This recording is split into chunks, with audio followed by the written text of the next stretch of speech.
At the age of 35, Gabriel Boric will become Chile's youngest ever president, winning on the back of huge support from young people.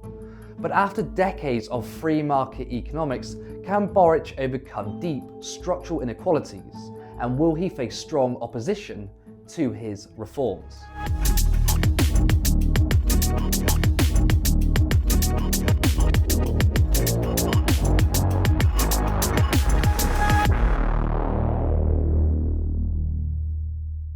Gabriel Boric, a former student leader, defeated far-right candidate and staunch Augusto Pinochet supporter Jose Antonio Cast. The election was clear. Boric, a socialist whose policies include higher taxes and public spending, made commitments to women and indigenous people's rights and stood up for the young. On the other side, Cast threatened to dig ditches across borders to stop the flow of migrants and support neoliberal economic policies, similar to Pinochet's under military rule. Cast also claimed that what is best for society is that couples be heterosexual. So, let's take a look at what led to this historic election. In 1973, Augusto Pinochet, who was a commander-in-chief of Chile's army at the time, took power in a coup against socialist president Salvador Allende. The move was promoted and supported by the US at the time. The following year, Pinochet progressed to supreme head of the nation. Under his dictatorship, Pinochet went after socialists, unions, and critics. It's estimated that 3,065 people were killed, including those that were tortured, imprisoned, or had their human rights violated. The total number of victims exceeded 40,000. A recurring attack against international left-wing politics is that socialist leaders end up creating dictatorships. That socialism or communism somehow coincides with anti-democratic societies and always leads to human rights abuses. The West often accuses socialists of being more inclined towards dictatorialism, yet ironically, Pinochet was elevated to his position in part because of support from the West. Notably, Margaret Thatcher was extremely close with him. The then Prime Minister had no regard for human rights. Her support came from their mutual hatred of socialism. Both worked closely together during Pinochet's tenure as the supreme leader. Thatcher praised his actions when it came to the Falklands War, which included providing intelligence information on Argentina's air force. In 1998, Pinochet was arrested in London for his alleged crimes against Spanish citizens.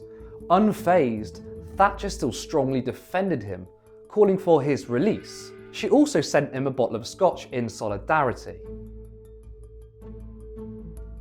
BAE Systems is the largest British arms manufacturer. Back in 2005, US banking records revealed the company was funneling money to Pinochet and groups linked to him.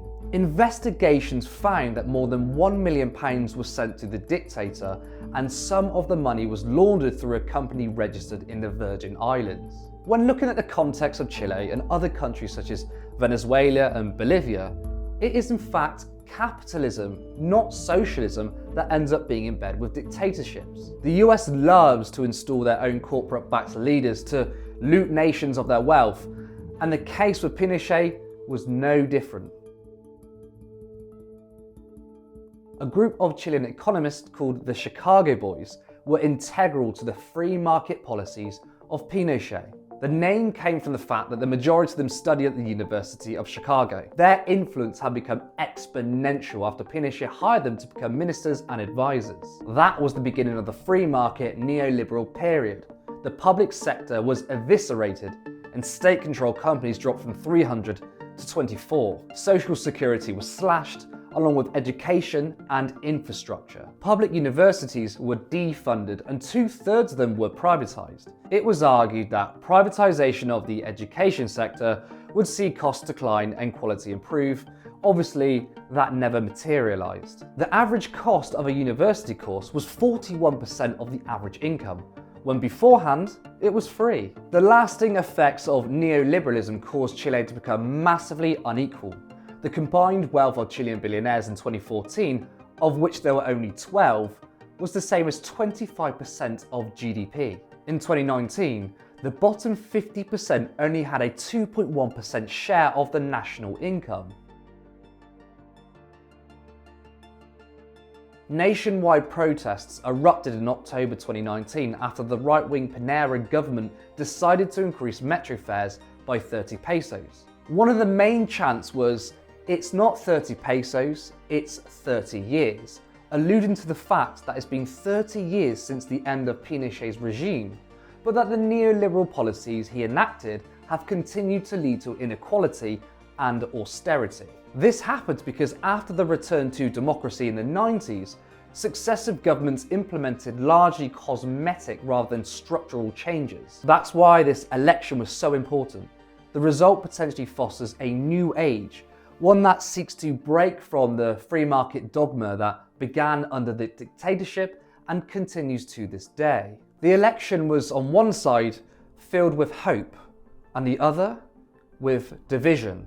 Y no es casualidad que sean los jóvenes del mundo los que han alzado la voz, desde Greta hasta Julieta, acá en Chile Julieta, ante los poderes irracionales que lo siguen destruyendo. Destruir el mundo es destruirnos a nosotros mismos. No queremos más zonas de sacrificio, no queremos proyectos que destruyan nuestro Chile. In Chile, for now, hope has won, at least on the surface. His moderate left-wing stances aren't revolutionary, but they are much needed reforms after decades of right-wing rule. As we know from history, any country outside the West that even so much as sniffs socialism, there's a very real threat of those governments being overthrown by the US with the compliance of the UK. Our media usually pushes the false narratives of election irregularities and socialist dictatorships, which is ironic given all the Western-backed coups around the world. Will we see forces that wish to stop Boric and his progressive changes? Will there be disinformation campaigns in the Western media? Or will this be a success story that strengthens the left internationally? That remains to be seen.